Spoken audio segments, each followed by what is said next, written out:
हाँ जी सर, पहले अपने बारे में बताइए और फिर अपनी पार्टी के बारे में। नमस्कार। मैं राम प्रताप उपाध्याय, अखंड भारतीय युवा पार्टी का प्रेसिडेंट। हमने पार्टी का निर्माण किया है, जिसका नाम है अखंड भारतीय युवा पार्टी, जिसका पूरे देश में विस्तार का प्रक्रिया जारी है। इसी सिलसिले में मेरा पंजाब आना हुआ है। पंजाब, हिमाचल, हरियाणा और जम्मू कश्मीर के प्रदेश स्तर की नियुक्ति के पर्पस में मैं यहाँ आया हूँ और पूरे इंडिया में 2022 तक प्रदेश स्तर की नियुक्ति कर दी जाए, इस हिसाब से हमारी यात्रा जारी है। बेसिकली सर कहाँ से हो आप? मैं बेसिकली बिहार का रहने वाला हूँ, पटना का रहने वाला हूँ। कार्यस्थल मेरा मुंबई है।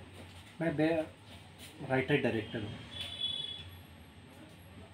ठीक है सर, ये पार्टी बना रहे हो, क्यों बना रहे हो, किसके लिए? बना नहीं रहा हूँ, बना चुका हूँ। एक्चुअली जी। हमारे संगठन जो है कई सालों से काम कर रही थी। भारतीय युवा आंदोलन के नाम से छोटे मोटे सोशल वर्क चल रहे थे। हमारे मन में कुछ विचार है, मेरे पिताजी के देहांत के बाद की बात है, जो कुछ इमोशनल बातें हैं। मेरे दिमाग में ख्याल आया कि ये सिस्टम जो है वो आम आदमी के साथ जस्टिस नहीं कर रही है। पूरी 74 साल के क्रियाकलापों को, सरकारों को हम देखते हैं तो हम पाते हैं कि ये सारी प्राइवेट सिस्टम चल रही है। जी। Private school, private hospital, private न्याय, प्राइवेट विकास, मतलब कहीं से कुछ भी आम जनता के लिए रियल जो प्रजातंत्र की परिभाषा है वो कहीं नज़र नहीं आती। जनता की सरकार, जनता के लिए, जनता के द्वारा, कहते सेवक हैं, लगाते दरबार हैं। ऐसे सिस्टम को बदलने की ज़रूरत है। जब तक हमारे सिस्टम में शिक्षा, चिकित्सा सामान्य नहीं होगा, प्रधानमंत्री हो या चपरासी हो, अमीर हो, गरीब हो, किसी भी जाति धर्म का हो, हमारा कहना है कि पूरे देश में, पूरे देश क्या, मैं तो चाहूँगा कि पूरे विश्व में सारा बुनियादी व्यवस्था जो है वो मानवता के आधार पे होनी चाहिए। उसमें फ़र्क क्यों?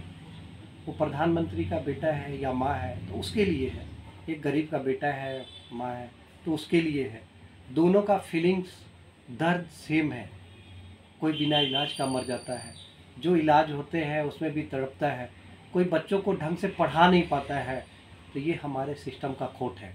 आखिर मैंने किसी को बोल रहा है कि गलत किया, ठीक है, जो हुआ सो हुआ, लेकिन अब वो समय आ गया है कि प्रत्येक व्यक्ति के लिए समान व्यवस्था कायम की जाए। जी। चिकित्सा के लेवल पे अमीरी गरीबी को हटा के, जाति धर्म को हटा के, अपनी पार्टी का बेस ही है मानवता, ह्यूमैनिटी। मैं जाति, क्षेत्र, भाषा के लिए अपनी पार्टी कोई काम नहीं करेगी। ये पहले ही कमिटमेंट है। हम जो भी काम करेंगे वो सिर्फ ह्यूमैनिटी को लेकर, मानवता को लेकर काम करेंगे। ये हमारा मतलब आप बोल सकते हैं कटिबद्धता है और उसमें हम लोग काम कर रहे हैं।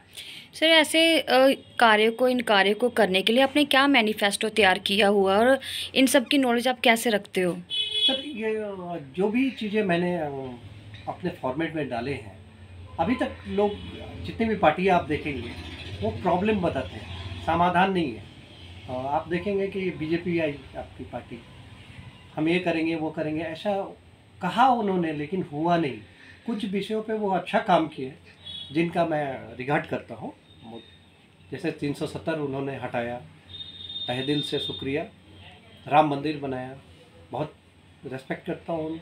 उनकी विदेश नीति, रक्षा नीति बहुत अच्छी है, लेकिन आम आदमी के लिए जो ग्राउंड पे चीज़ें होनी चाहिए वो चीज़ें नहीं। सर एक्चुअल में ऐसे पार्टी है, बीजेपी पार्टी या कांग्रेस या और भी कोई पार्टी है, ये बड़ी देर की है, मतलब कि पुरानी जड़ें हैं इनके। आपको अभी इस पार्टी का किसी को पता नहीं है, तो कैसे आप सरकार बनाओगे, कैसे पॉसिबल है ये? मैं सरकार बनाऊंगा, बनेगी, ये जनता डिसाइड करेगी। कैसे बनाऊंगा? मैं थोड़ी बनाऊंगा, मैंने कुछ बनाई नहीं है। मेरे मन में जो विचार आए, फॉर्मेट आए, विजन है, उन चीज़ों को जन जन तक पहुंचाना मेरा कार्य है।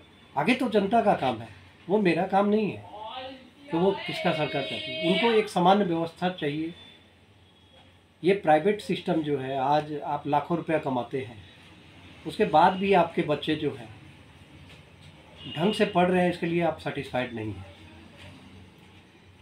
आप अगर बीमार हो जाए, आपके पास लाखों रुपया है, फिर भी आपका सही इलाज होगा, इसकी गारंटी नहीं है।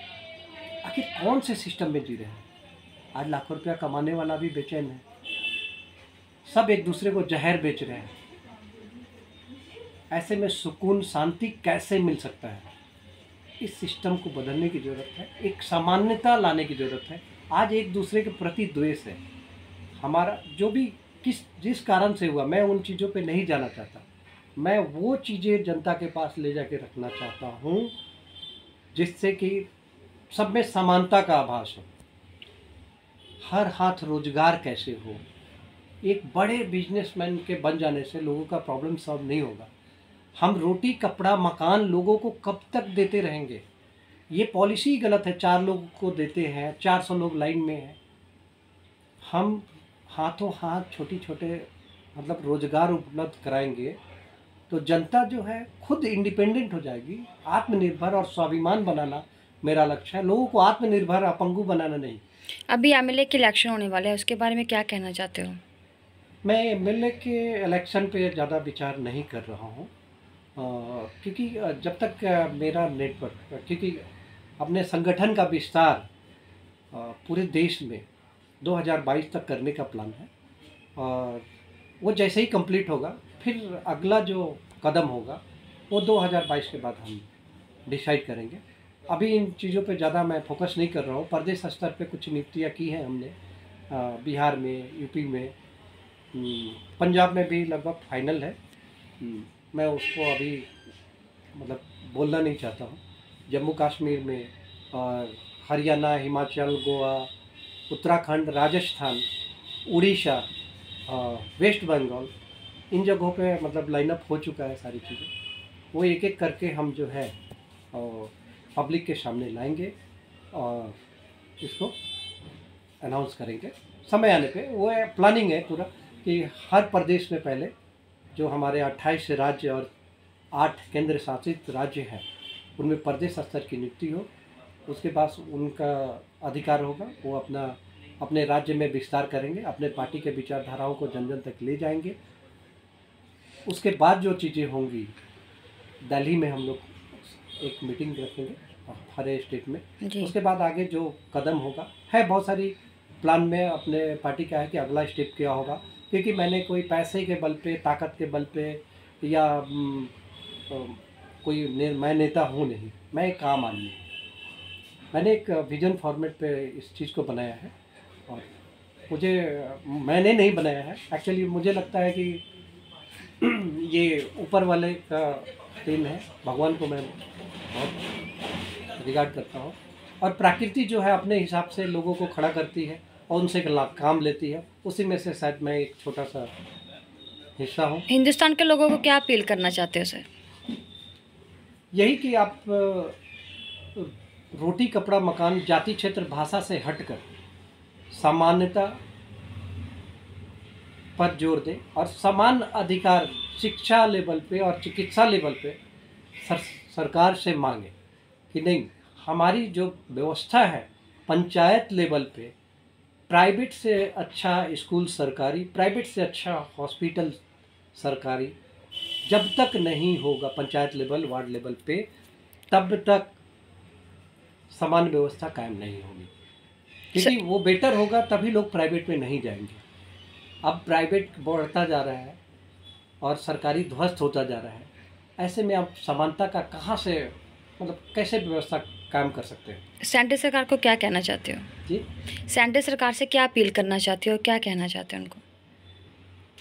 यही अभी एट प्रेजेंट तो कोरोना काल के बाद जो इन्होंने पेट्रोल डीजल के दाम बढ़ाए हैं, ये सारा सर मानवता के खिलाफ है। क्योंकि एक बेरोज़गारी बढ़ी है और ये डीजल, पेट्रोल का, गैस का दाम बढ़ना, खाद्य पदार्थों का दाम बढ़ना, ये लगता है जैसे कि आम आदमी का खून चूसा जा रहा है। और आम आदमी पे क्या बीत रहा है, शायद केंद्र सरकार इस बात को समझ नहीं पा रही है। उसको अनुभव करने की ज़रूरत है। और समझने की ज़रूरत है और इस पर अमल करने की ज़रूरत है, वरना आपकी मर्जी, आप जो करें वो तो जनता फिर बाद में डिसाइड करेगी। बोलता जी। हमारी देश के जनता से अपील है कि अखंड भारतीय युवा पार्टी से आप लोग जुड़े। एक ऐसे व्यवस्था को लाने में हम शायद हम फॉर्मेट लेकर चल रहे हैं जिसमें हर एक व्यक्ति को, हर जाति, हर धर्म को, हर देशवासी को एक समान व्यवस्था मिले। अमीर गरीब किसी भी जाति धर्म का हो, किसी भी पद का हो, उन लोगों को शिक्षा लेवल पे, चिकित्सा लेवल पे और जिसकी जितनी योग्यता और क्षमता है उसको हाथों हाथ रोजगार मिले। उस पर हम काम कर रहे हैं और उस पर काम होगी ग्राउंड लेवल पे। इसलिए हम सारे जनता से ये अपील करेंगे कि अखंड भारतीय युवा पार्टी से जुड़े और उसका सहयोग करें। नमस्कार।